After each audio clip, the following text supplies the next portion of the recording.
விரோதிகள், துரோகிகள் இவங்கெல்லாம் பிறப்பாலேயே வர்றவங்க இல்லை, உருவாக்கப்படுகிறவர்கள். பல காரியங்களால் அவர்கள் உருவாகிறார்கள். இப்போ சீசர் இருக்கார், ஜூலியஸ் சீசர். அவரை குத்துனதுல முக்கியமான ஆள் யார்? யூடியூப் புருட்டஸ் அப்படின்னு கேட்டாரே. எத்தனையோ கத்திகள் குத்துறாங்க, எத்தனையோ கத்தி குத்து விழுகுது. அத்தனை குத்தையும் வாங்கிக்கிட்டு அவர் திரும்பி பார்க்கும்போது புரூட்டஸும் கையில் கத்தி வச்சுக்கிட்டு இருக்கிறான். அவனும் குத்துனான். அதை பார்த்து நீமாடா புரூட்டஸ் அப்படின்னு கேட்குறாரு சீசர்.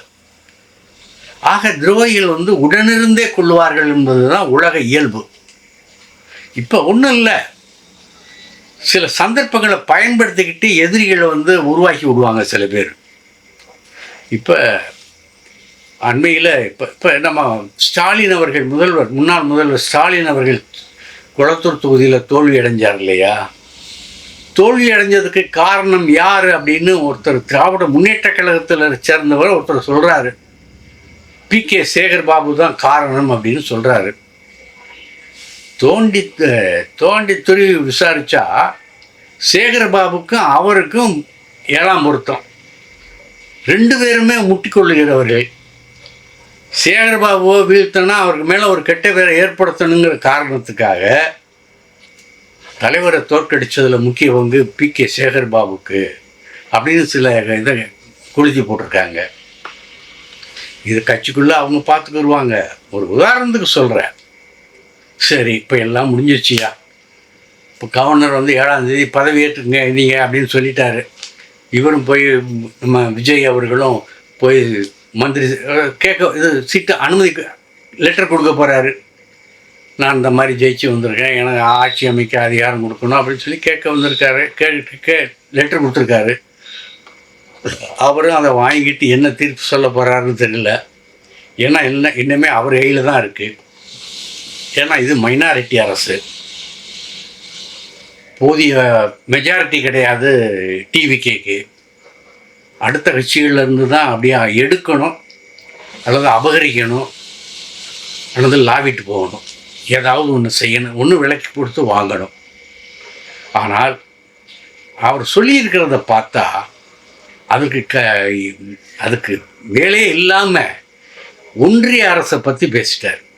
எல்லாமே ஒன்றிய அரசு தான் அப்படிங்கிறத சொல்லி ஒரு சரண்டர் ஆயிட்டார் விஜய். அவர் ஒன்றிய அரசை திட்டி பேசாமல் இருந்ததுக்கும் காரணம் இதுதான் அப்படின்னு நான் நினைக்கிறேன். இப்போ ஒன்றிய அரசனுடைய ஆதரவு தனக்கு வேணும் அப்படின்னு சொன்னால் பிஜேபி கம்ப்ளீட்டாக தோற்று போச்சு, தரைமட்டமாக தோற்று போச்சு. மக்கள் வேரடி மண்ணும் இல்லாமல் அந்த கட்சியை தோண்டி போச்சுட்டாங்க. ஏன்னா சனாதன கொள்கைகளுக்கும் மதவாத அரசியலுக்கும் இங்கே இடம் கிடையாது தமிழ்நாட்டில். அதை 2 பேருமே சரியாக பண்ணியிருக்காங்க. அதிமுக கூட இருந்தே கழுத்தறுத்துக்கலாம், திராவிட முன்னேற்ற கழகம் நேரடியாக கழுத்தறுத்துச்சு. அதனால அந்த கட்சி தோத்துட்டாலும் வலுவாக இருக்கிறது ஒன்றிய அரசாக இருக்குது, அவங்க கையில் இருக்குது. கவர்னரை கூப்பிட்டு அல்லது பிஜேபி நம்ம அதிமுகவை கூப்பிட்டு நீங்கள் வெளியே இருந்து ஆதரவு கொடுங்க அப்படின்னு எடப்பாடிகிட்ட சொல்லலாம். எடப்பாடி அதை தட்ட முடியாது. நான் அப்படிலாம் சொல்ல மாட்டேன்னு சொல்ல முடியாது. ஏன்னா எடப்பாடியை அங்கே மத்திய அரசுக்கு ஒன்றிய அரசுக்கு பிஜேபிக்கு கட்டுப்பட்டவர். அவர் சொல்லவர் கேட்டுத்தான் ஆகணும். கேட்க மாட்டாங்க, அப்படி இப்படின்னு அடம் பிடிச்சாருன்னா அதுக்கான வேலைகளை அவங்க பார்த்துருவாங்க. அப்புறம் எத்தனை வழக்குகள் எத்தனை இதெல்லாம் அதுக்கு கால நேரத்தை பொறுத்து அப்பப்போ புறப்பட்டு வரும். ஆக ஒன்றிய அரசை ஏற்றுக்கொள்ள அவர் விரும்ப மாட்டார். ஆக நாங்கள் வெளியே இருந்து ஆதரவு கொடுப்போம் அப்படின்னு அண்ணா திராவிட முன்னேற்ற கழகம் சொல்லும், பழனிசாமி சொல்லுவார். இது எது வரைக்கும்? ஒன்றிய அரசு விஜய் ஒன்றிய அரசுக்கு விசுவாசமாக இருக்கிற வரைக்கும் அது தட்டி கொடுத்துக்கிட்டே போகும். அது ஒரு காலகட்டம் தான். இது பல இடங்களில் நடந்திருக்கு, பல மாநிலங்களில் நடந்திருக்கு. ஒன்றிய அரசு ஆதரவு தரும், அவங்க என்னைக்கு மாநில அரசு விரோதமாக போகுதோ அப்போ தலையில் தட்டி இறக்கி விட்டுருவானுங்க. அது பிஜேபியினுடைய கொள்கை, அது பிஜேபியினுடைய வளர்ப்பு. அந்த மாதிரி தான் இப்போ எல்லா இடத்துங்கள்லேயும் அவங்க தங்களுடைய ஆதிக்கத்தை அப்படியே ஆதிக்கத்தை நிலைநாட்டி வந்துட்டு இருக்காங்க.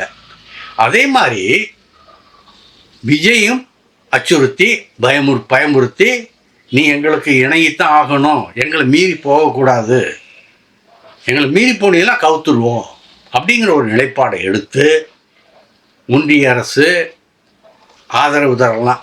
அதிமுக வழியாக அதிமுகவும் ஒன்றிய அரசு கட்டுப்பட்டு நாங்கள் வெளியிலிருந்தே ஆதரவு தருகிறோம்னு சொல்லி ஆதரவு கொடுக்கலாம்.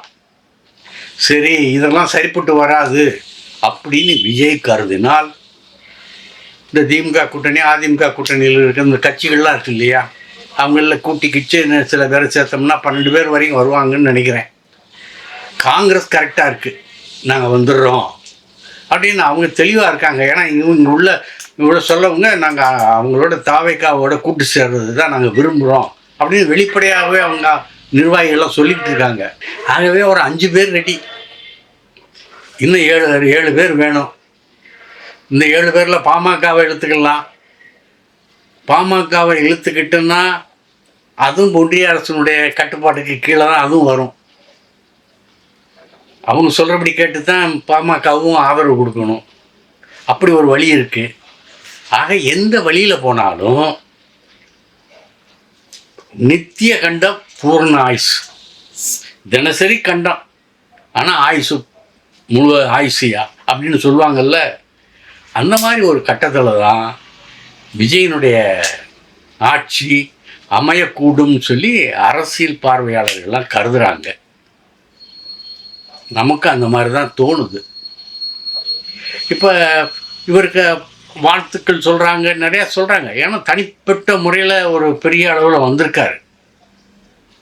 தனித்த கட்சியாக ஆரம்பித்த உடனேயே எந்த கட்சியும் இந்த மாதிரி வரல. அவங்கெல்லாம் கஷ்டப்பட்டு வளர்ந்து தான் அப்புறமேல ஒரு இப்போ படிப்படியான ஒரு நிலைமையை அடைஞ்சாங்க. ஆனால் தன்னந்தனியாக ஒரு கட்சி இந்த அளவுக்கு ஆட்சியை நான் வெற்றி பெறுறதுங்கிறது தமிழக சரித்திரத்தில் இதுதான் புதுசு, முதன்மையானதுன்னு நான் நினைக்கிறேன். அதுக்கேற்ற மாதிரி விஜய் அரசை கொண்டு செல்வார், சமாதானமாக போய் ஒன்றிய அரசோட சமாதானமாக போய் ஆட்சியை நடத்துவார். ஏன்னா நிறையா பெண்களுக்கெல்லாம் 3500 ரூபா தாலி கட்டுறது, தங்கம், இந்த மாதிரிலாம் நிறையா சொல்லியிருக்காரு. அதெல்லாம் நம்ம மக்களுக்கு செஞ்சாதானே நல்லது, மக்கள் அதைத்தானே விரும்புகிறாங்க. ஆக அதெல்லாம் நடக்கணும்னா இவர் ஆட்சியில் இருக்கணும். கஷ்டப்பட்டாவது எப்படியாவது ஒன்றிய அரசு கெஞ்சி கூத்தாடியாவது அவருடைய ஆதரவு பெற்று நீங்கள் ஆட்சியில் நிலையா இருங்க அப்படிங்கிறதா என்னுடைய வேண்டுகோள்.